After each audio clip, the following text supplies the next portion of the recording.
നമസ്കാരം. ഇന്നത്തെ ഒരു വീഡിയോ എൻ്റെ സ്ഥിരം അപ്രോച്ചിൽ ചെയ്യാൻ പറ്റുന്ന ഒരു വീഡിയോ അല്ല. അതിനോട് കാണിക്കേണ്ട ചില മര്യാദകളുണ്ട്. എല്ലാ ദിവസവും ഞാൻ റിയലൈസ് ചെയ്യുന്ന ഒരു കാര്യമുണ്ട്. എന്നെക്കാളും വിദ്യാഭ്യാസവും വിവരവും ലോകപരിജ്ഞാനവും ഉള്ള ഇഷ്ടം പോലെ ആളുകൾ ഈ ഒരു ചാനലിൽ സബ്സ്ക്രൈബേഴ്സ് ആയിട്ടുണ്ട്. അത് ചെറിയൊരു പേടി ഉളവാക്കുന്ന സംഗതിയും കൂടെയാണ് കേട്ടോ. ഡെയിലി 100 ആളുകൾ 200 ആളുകൾ അല്ലെങ്കിൽ ചില ദിവസങ്ങളിൽ 1000 ആളുകൾ മാത്രമാണ് ഈ ഒരു ചാനലിൽ സബ്സ്ക്രൈബ് ചെയ്യുന്നത്. പല ആളുകളും പറയാറുണ്ട് ഇതിൻ്റെ വളർച്ച വളരെ പതുക്കെയാണ്. പക്ഷേ എനിക്ക് ടെൻഷൻ എന്ന് പറയുന്നത് 100 ആൾ വരുന്ന സമയത്തും 1000 ആളുകൾ വരുന്ന സമയത്തും ഒരുപോലെയാണ്. ഈ 100-നകത്തും 1000-നകത്തും എന്നെക്കാട്ടിലും ലോകപരിജ്ഞാനമുള്ള വിദ്യാഭ്യാസമുള്ള അത്രയധികം എക്സ്പീരിയൻസ്ഡ് ആയിട്ടുള്ള ആളുകളുണ്ട്. അതെനിക്ക് തോന്നുന്നില്ല മലയാളത്തിൽ അധികം ചാനലുകൾക്ക് കിട്ടുന്ന ഒരു സ്വീകാര്യതയാണ് എന്നുള്ളത്. പല ആളുകളും അത്ര എക്സ്പീരിയൻസ്ഡ് ആയിട്ടുള്ള ആളുകളുമായിട്ട് ഞാൻ സംസാരിക്കാറുണ്ട് ഡെയിലി. ഈ ഒരു വീഡിയോയിൽ ഞാൻ ആഗ്രഹിക്കുന്നത് അങ്ങനെയുള്ള ആളുകൾ അഭിപ്രായം പറയട്ടെ എന്നുള്ളതാണ്. നമുക്ക് ഈ ലോകപരിജ്ഞാനം എന്ന് പറയുന്ന ഒരു കാര്യം മാധ്യമങ്ങളിൽ കൂടെ ഉള്ളത് മാത്രമാണ്. ഞാനാണെന്നുണ്ടെങ്കിൽ ഇന്ത്യ അല്ലാതെ പിന്നീട് പോയിട്ടുള്ള ഒരു രാജ്യം എന്ന് പറയുന്നത് UAE ആണ്. അപ്പോൾ UAE ഇന്ത്യ മാത്രം വെച്ചിട്ട് ഈ ഒരു കാര്യത്തെക്കുറിച്ചിട്ട് അഭിപ്രായം പറയുന്നത് അത്രയധികം പക്വതയുള്ളൊരു പരിപാടിയാണ് എന്ന് എനിക്ക് തോന്നുന്നില്ല. ഇനിയിപ്പോൾ ഇന്ത്യയെക്കുറിച്ചിട്ട് പറയുകയാണെങ്കിൽ പോലും നോർത്ത് ഈസ്റ്റിലെ പല സംസ്ഥാനങ്ങളിലും എനിക്ക് അത്രയധികം വലിയൊരു ഐഡിയ ഇല്ല. അവിടെയൊന്നും എനിക്ക് പോകാനായിട്ടോ എക്സ്പ്ലോർ ചെയ്യാനായിട്ടുള്ള ഐഡിയ പോലും പലപ്പോഴും കിട്ടാറില്ല. അവിടെ എങ്ങനെയാണ് ആളുകൾ ജീവിക്കുന്നത്, എന്താണ് അവിടെയുള്ള ആളുകളുടെ ഒരു പൊതു സ്വഭാവം, ഇതൊക്കെ ഇന്ത്യയിൽ പല സംസ്ഥാനത്തും ഡിഫറെൻ്റ് ആണ്. ഞാൻ ഞെട്ടിപ്പോയിട്ടുണ്ട്. കേരളത്തിൽ നിന്നിട്ട് ഇന്ത്യയിലെ പല സംസ്ഥാനങ്ങളിലേക്കും നോർത്ത് സംസ്ഥാനങ്ങളിലേക്ക് പോകുന്ന സമയത്ത് എൻ്റയർലി ഡിഫറെൻ്റ് ആണ്. നമ്മൾ വേറെ ഏതെങ്കിലും ഗ്രഹത്തിലെത്തിയതുപോലെ തോന്നിപ്പോവും അവിടെയുള്ള ഉൾഗ്രാമങ്ങളിലേക്കൊക്കെ പോയി കഴിഞ്ഞാൽ. അങ്ങനെയുള്ള ഇഷ്ടംപോലെ എക്സ്പീരിയൻസുകൾ എനിക്ക് നോർത്ത് സംസ്ഥാനങ്ങളിലുണ്ട്. അപ്പോൾ അതുകൊണ്ടൊക്കെ തന്നെ ഇന്ത്യയെക്കുറിച്ചിട്ട് ടോട്ടലായിട്ട് ഒരു കാര്യം പറയുന്ന സമയത്ത് ഒരു കോൺഫിഡൻസ് കുറവ് എനിക്ക് തോന്നാറുണ്ട്. പക്ഷേ ലോക കാര്യങ്ങളെക്കുറിച്ചിട്ടും ലോകത്തിൻ്റെ പല കോണുകളിൽ ആളുകൾ എങ്ങനെയാണ് ജീവിക്കുന്നത് എന്നുള്ളതിനെ കുറിച്ചിട്ടുമൊക്കെ നമുക്കൊരാൾ വന്ന് വ്യക്തമായിട്ട് പറഞ്ഞു തരാറുണ്ട്. അയാൾ സന്തോഷ് ജോർജ് കുളങ്ങരയാണ്. അദ്ദേഹം പറയുന്ന 90% കാര്യങ്ങളോടും എനിക്ക് വലിയ കൗതുകമാണ്. വളരെ ആകാംക്ഷയോടെ ആവേശത്തോടെ ഞാനതിനെ കേൾക്കാറുണ്ട്.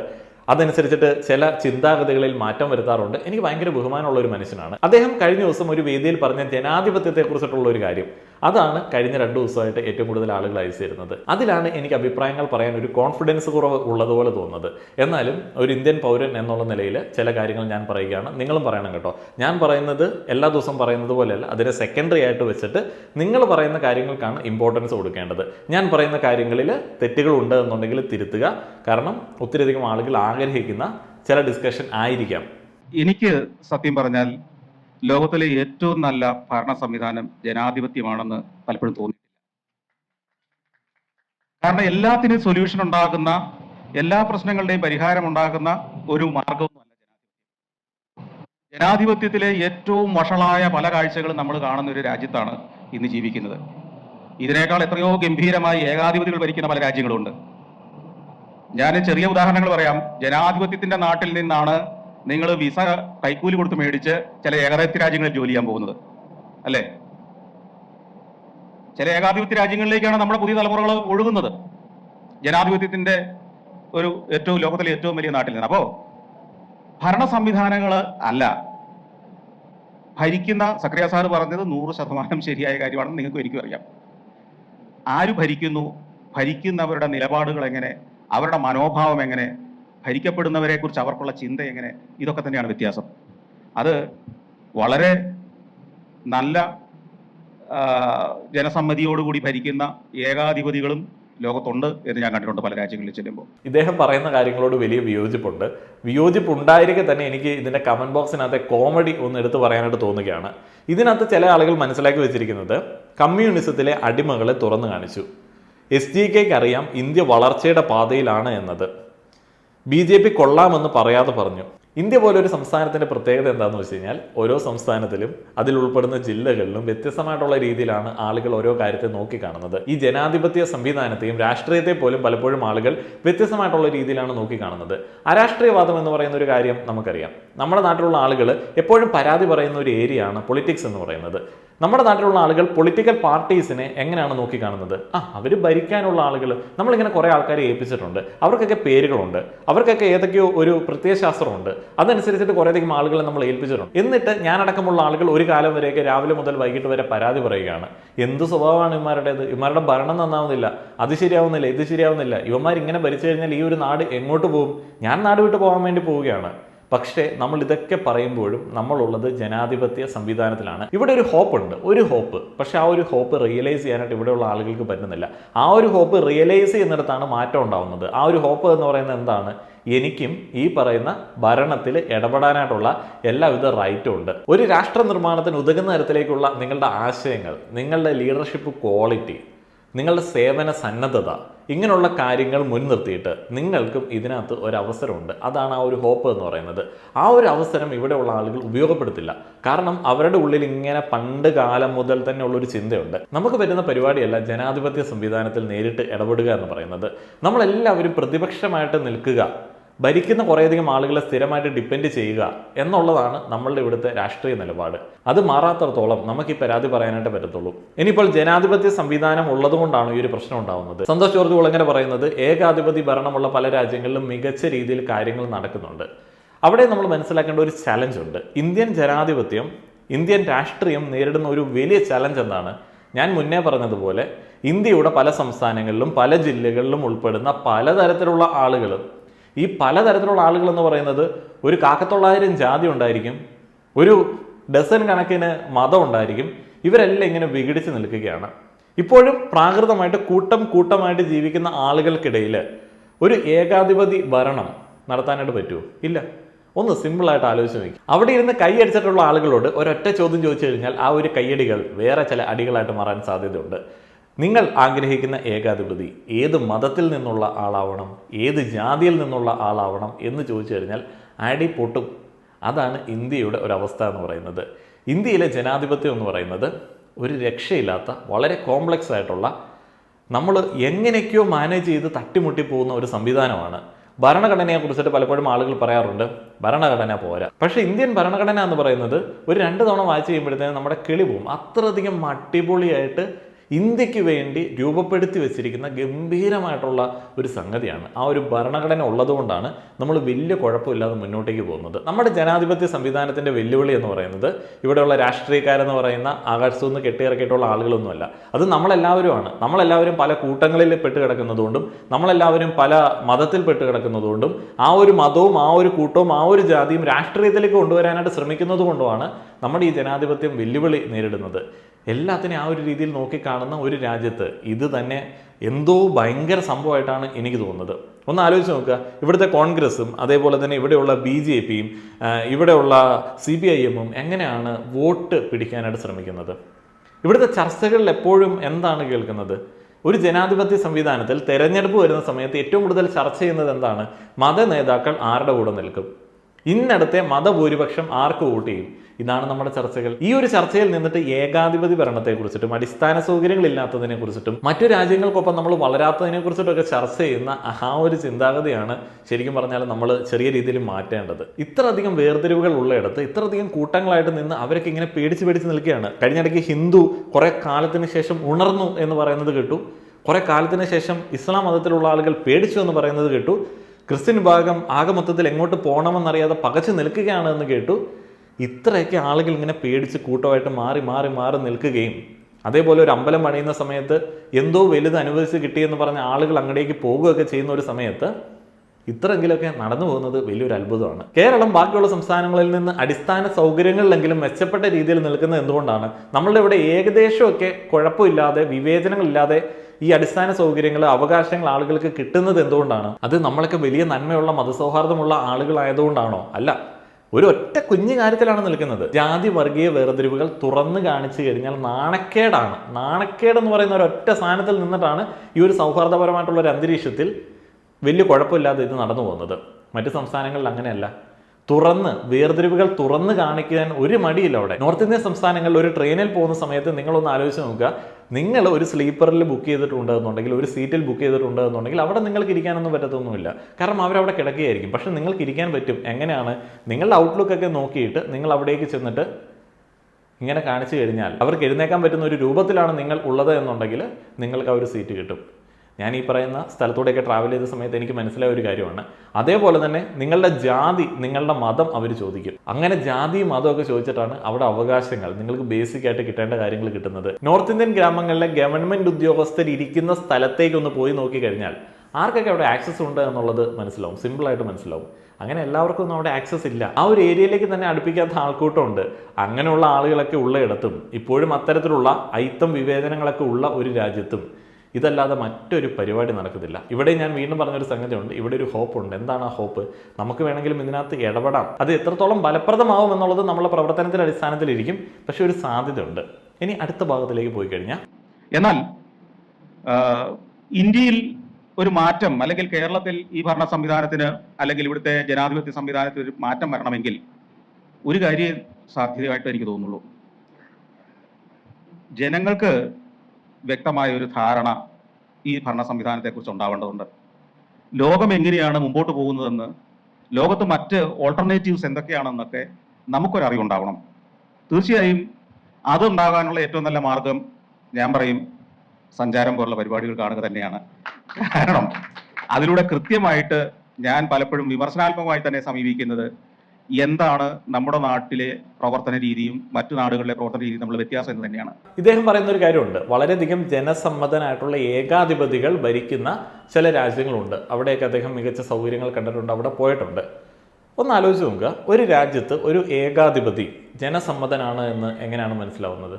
ഇപ്പോൾ സന്തോഷ് ജോർജ് കുളങ്ങര പെട്ടെന്ന് അങ്ങോട്ടേക്ക് പോകുന്ന സമയത്ത് എല്ലാവരും ഹാപ്പിയാണ് എന്ന് എങ്ങനെയാണ് മനസ്സിലാവുന്നത്?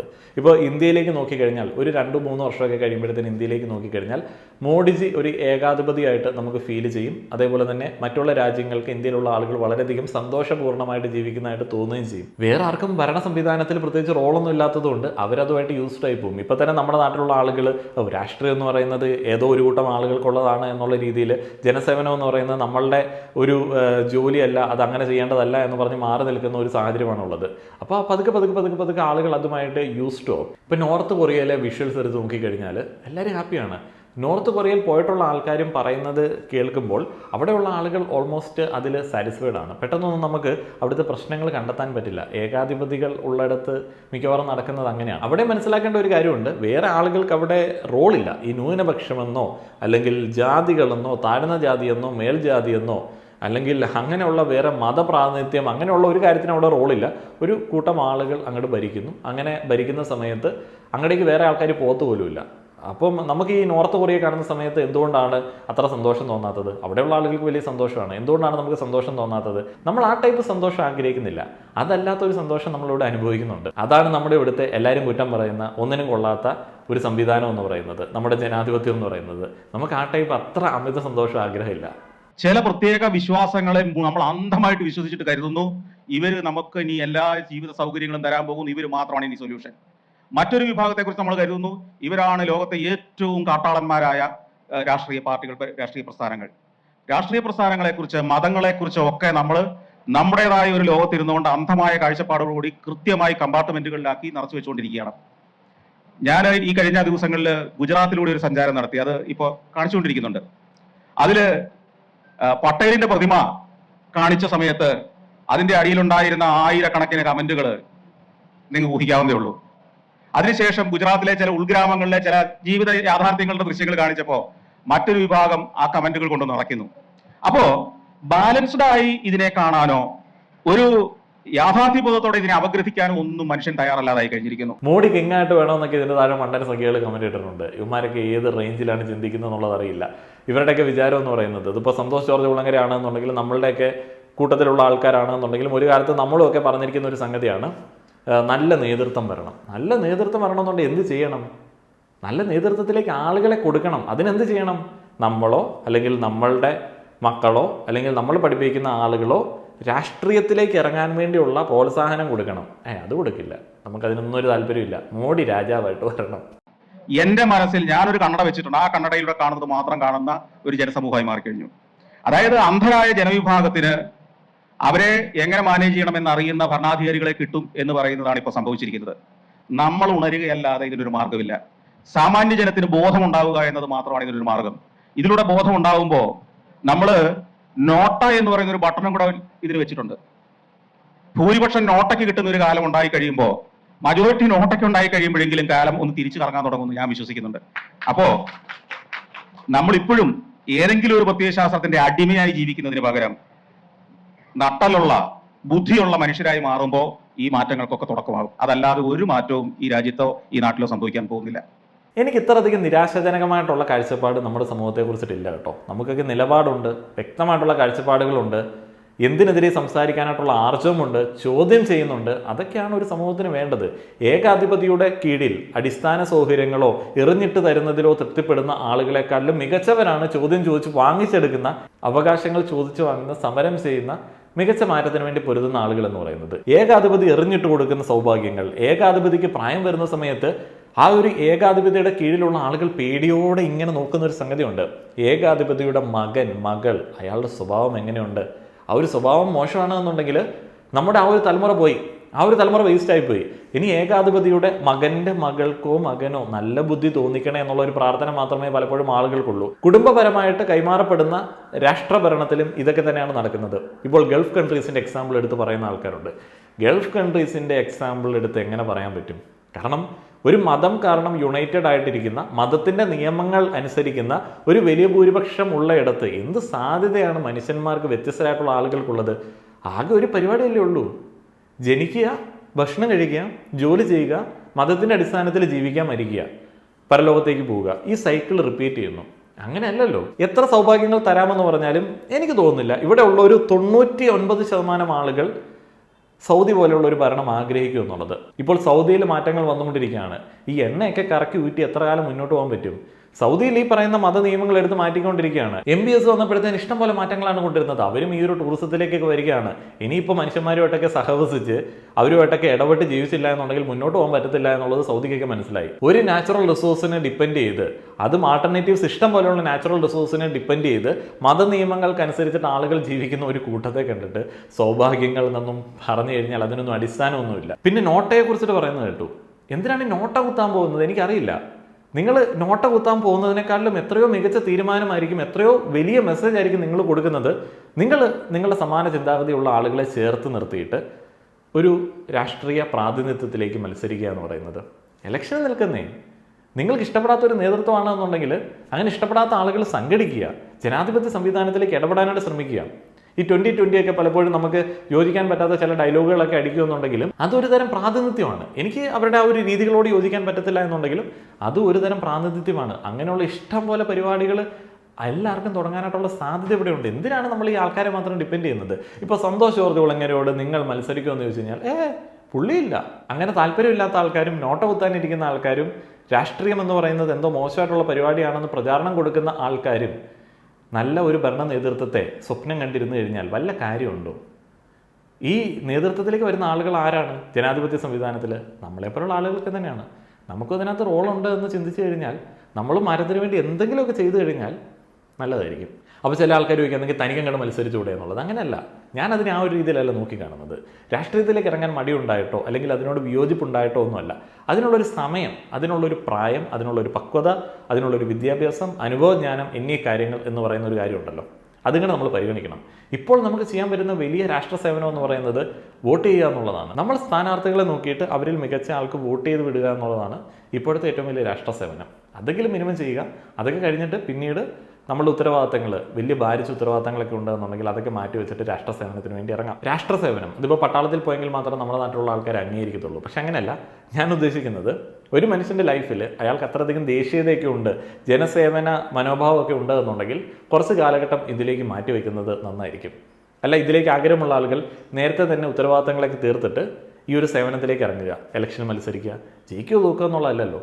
നമ്മളങ്ങനെ ഇതിലേക്ക് ഇറങ്ങുക. അപ്പോൾ നിങ്ങളുടെ ആശയങ്ങൾ, നിങ്ങൾ ഇൻഫ്ലുവൻസ് ചെയ്യുന്ന ആളുകളുടെ എണ്ണം, നിങ്ങൾ പറയുന്ന കാര്യങ്ങൾ ഒക്കെ ആളുകൾക്ക് അംഗീകരിക്കാൻ പറ്റുന്നതാണെന്നുണ്ടെങ്കിൽ നിങ്ങളൊരു മാറ്റത്തിന് വേണ്ടി അവർ തിരഞ്ഞെടുക്കാൻ സാധ്യതയുണ്ട്. അല്ലാതെ നമ്മൾ കോളേജ് തൊട്ട് തന്നെ ഏതെങ്കിലും ഒരുത്തനെ ഈ ഒരു മെറ്റീരിയലായിട്ട് ഇങ്ങനെ പഠിപ്പിച്ച് കൊണ്ടുവന്ന് ഇങ്ങനെ വേദികളിൽ നിർത്തി അവനെ ഇങ്ങനെ ഇട്ട് നശിപ്പിച്ച് അവൻ്റെ ജീവനും ഉപജീവനും ഒക്കെ ഇതിനകത്താക്കി വാർത്തെടുക്കുന്നതിനകത്ത് പ്രത്യേകിച്ച് ഗുണമൊന്നും കിട്ടാൻ സാധ്യതയില്ല. ഇവിടെ മറ്റേ ഡയലോഗ് ആദ്യം തന്നെ നിർത്തണം. ഭരിക്കുന്ന ആളുകൾ, ഭരിക്കപ്പെടുന്ന ആളുകൾ. അങ്ങനെയല്ല. ഭരിക്കുന്ന ആളുകൾ, ഭരിക്കപ്പെടുന്ന ആളുകളെന്നല്ല. നമ്മൾ തിരഞ്ഞെടുക്കുന്ന ആളുകൾ, നമ്മൾ തിരഞ്ഞെടുത്ത് തല വെച്ചിരിക്കുന്ന ചില സംഭവങ്ങൾ. ജനാധിപത്യ സംവിധാനത്തിൽ നമുക്ക് എന്തെങ്കിലും പണികൾ കിട്ടുകയാണെന്നുണ്ടെങ്കിൽ, നേതൃത്വത്തിൽ നിന്ന് എന്തെങ്കിലും പണികൾ കിട്ടുകയാണെന്നുണ്ടെങ്കിൽ അത് നമ്മൾ വോട്ട് കുത്തി വാങ്ങിച്ചെടുക്കുന്ന പണിയാണ്. അത് നമ്മളൊന്ന് റിയലൈസ് ചെയ്ത് കഴിഞ്ഞാൽ കുറച്ചും കൂടെ ബോധം വരും. രാഷ്ട്രീയത്തിലേക്ക് കൂടുതൽ ജനപ്രാതിനിധ്യം വരട്ടെ. ഈ പറയുന്ന ആൾക്കാരെ കണ്ട് മടുത്തു. ഒന്ന് ആലോചിച്ച് നോക്കുക. ഒരു തലമുറ ഞാൻ ജനിച്ചപ്പോൾ തൊട്ട് ഓർമ്മ വെച്ച കാലം മുതൽ ഞാൻ കാണുന്ന ആൾക്കാരൊക്കെ തന്നെയാണ് ഇപ്പോഴും ഉള്ളത്. പ്രത്യേകിച്ച് വ്യത്യാസമൊന്നുമില്ല. അത് എങ്ങനെ നമുക്ക് ബോറടിക്കായിരിക്കും? അവർക്ക് തന്നെ പ്രാന്തായിട്ടുണ്ടാവും. അവിടെയാണ് ഒരു ചേഞ്ച് വേണ്ടത്. ആളുകൾ കൂടുതലായിട്ട് അതിനകത്ത് ഇടപെടണം. ഞാൻ നീട്ടുന്നില്ല. നന്ദി.